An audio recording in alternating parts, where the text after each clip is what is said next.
आज हम डॉक्टर विधान चंद्र रॉय उनके जन्मदिन के उपरोक्त डॉक्टर्स डे सेलिब्रेट कर रहे हैं। डॉक्टर विधान चंद्र रॉय बेसिकली बिहार से थे। पटना में उनका जन्म हो गया। जन्मदिन भी 1 जुलाई को ही हो गया और उनका देहांत भी 1 जुलाई 1962 में हो गया। 80 साल के उम्र में अपना जीवन कैसा होना चाहिए उन्होंने अपने लाइफ स्टाइल से पूरे राष्ट्र को, समाज को मालूम कर दिया। अपने जीवन में वे अविवाहित रहे।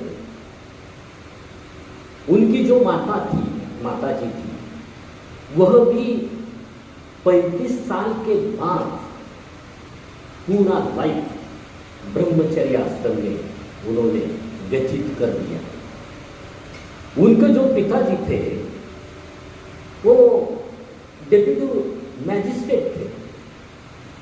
उस जमाने में डिप्टी मैजिस्ट्रेट रहकर भी अत्यंत सेवा भाव से उन्होंने अपनी प्रशासकीय सेवा निभाई।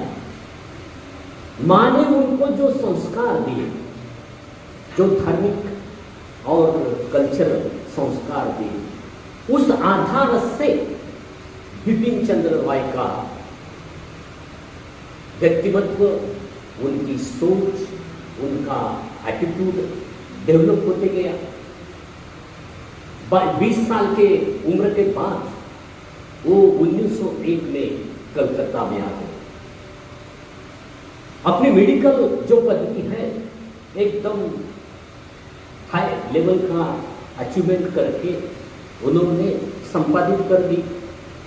उसके बाद वो इंग्लैंड में गए। फॉरेन कंट्रीज में, वेस्टर्न कंट्रीज में जो भी कुछ डिग्री है, जो भी कुछ नॉलेज है, आप कम टाइम में भी कवर कर सकते हैं और आपकी जो एबिलिटी है उसके अनुसार आपको ज्यादा टाइम भी लग सकता है।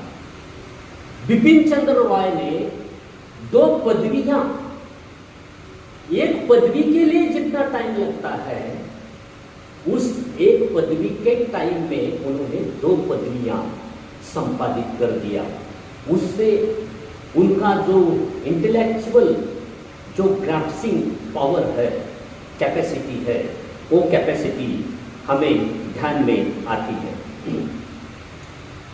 उनका जो जन्मदिन है वो राष्ट्रीय चिकित्सा दिन इस अनुसार हम मनाते हैं, क्योंकि उन्होंने अपने चिकित्सा सेवा आधार से सोसाइटी को ऐसा दिखाई दिया कि चिकित्सा सेवा देते समय जो मरीज है, जो पेशेंट है, उनका फेस देखकर चिकित्सा सेवा नहीं देना चाहिए।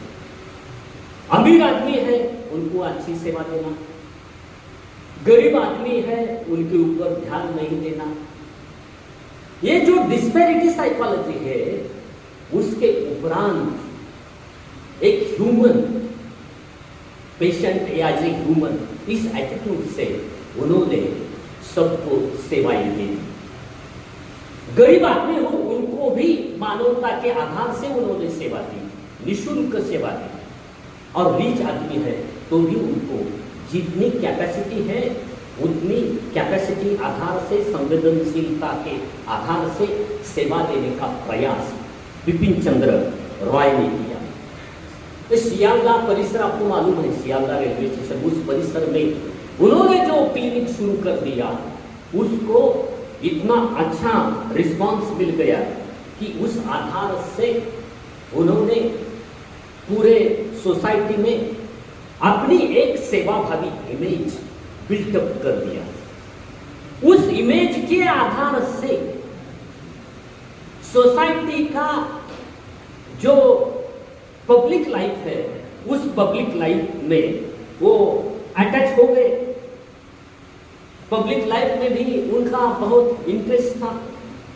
उनका व्यक्तित्व ही ऐसा था कि सोसाइटी में जो करंट इवेंट्स चल रहे हैं, जो जीवंत घटनाएं हैं, उसके बारे में सोचने का, उसमें इन्वॉल्व होके सुधारना करने का, विकास करने का प्रयास वो करते रहे। इसलिए उनका व्यक्तित्व मल्टी डायमेंशनल माना जाता है। केवल साइंस का स्टूडेंट जो रहते हैं, अधिकतर साइंस के स्टूडेंट, वो साइंस के स्टूडेंट का एटीट्यूड ऐसा लिमिटेड रहता है। अभी भी देखो, जो कॉमर्स के स्टूडेंट है, स्पेशली आर्ट्स के स्टूडेंट है, उनका एटीट्यूड अधिकतर ब्रॉडर रहता है।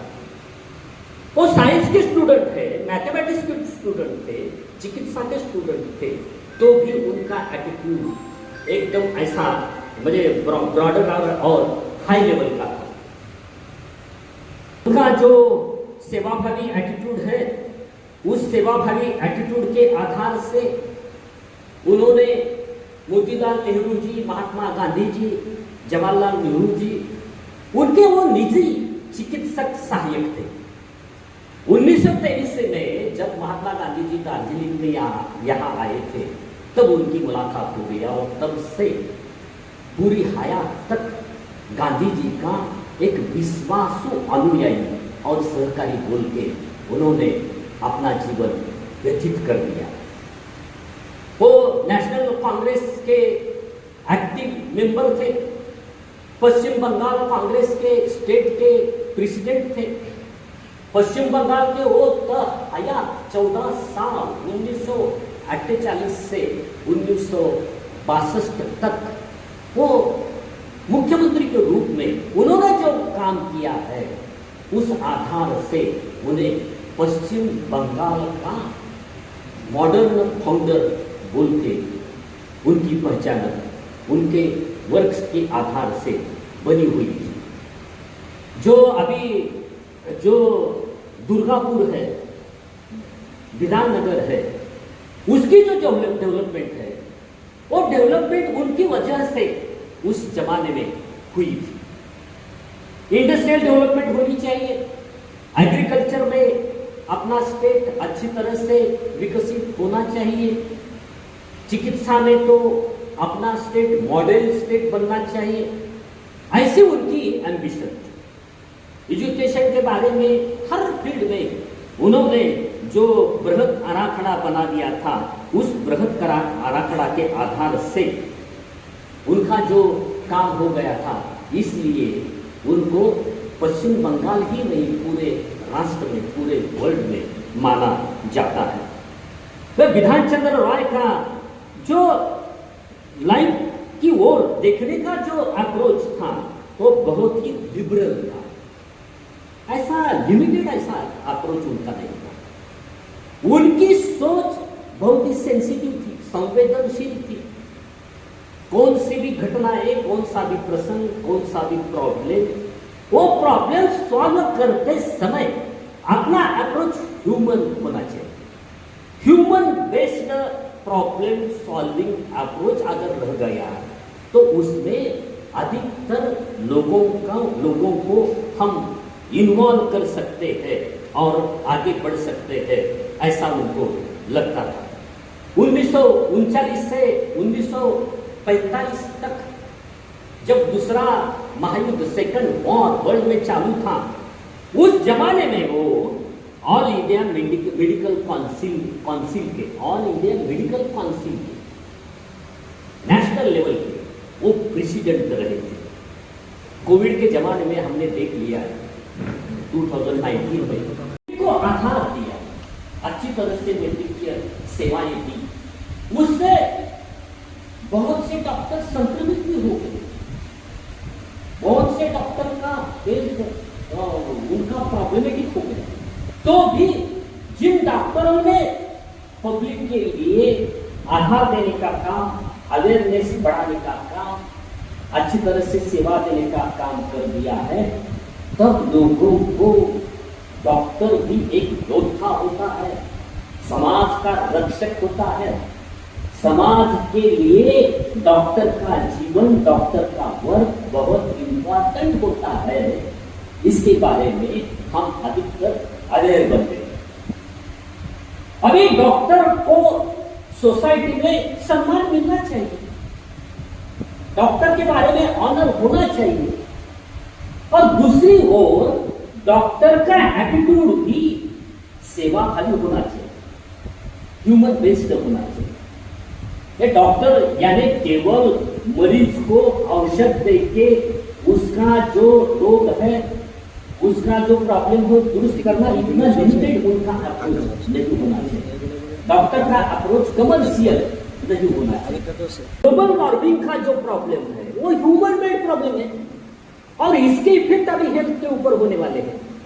चर्म रोग बढ़ने वाले हैं, पूरे वर्ल्ड का जो टेम्परेचर है, वो टेम्परेचर बढ़ते जाने वाला है, जिसके वजह से अलग अलग डिसीज अभी फैलने की समस्याएं अभी बढ़ते जाने वाली है। इसलिए हेल्थ के बारे में सोचते समय केवल पर्टिकुलरली, केवल ऐसा इंडिविजुअली और केवल ऐसा साइंटिफिकली लिमिटेड तरीके से हमें नहीं सोचना चाहिए। हम अरेंज करते हैं उस कल्चरल प्रोग्राम में, पब्लिक प्रोग्राम में खेल के बारे में अवेयरनेस बढ़ाना चाहिए। हमारा जो भीड़ जब इकट्ठा होती है तब हम खेल के बारे में, स्वच्छता के बारे में, क्लीननेस के बारे में अवेयर नहीं होते। अस्वच्छता के वजह से हमारी इंडिया में ज्यादातर रोग फैलाते हैं। अभी जो संसर्गजन्य रोग है उनका फैलाव अभी कम होते जा रहा है, लेकिन जो नए नए रोग है, कोविड जैसा रोग, बर्ड फ्लू लेवल पे अवेयर करना और सोसाइटल लेवल पे अवेयर करना बहुत इंपॉर्टेंट बात है।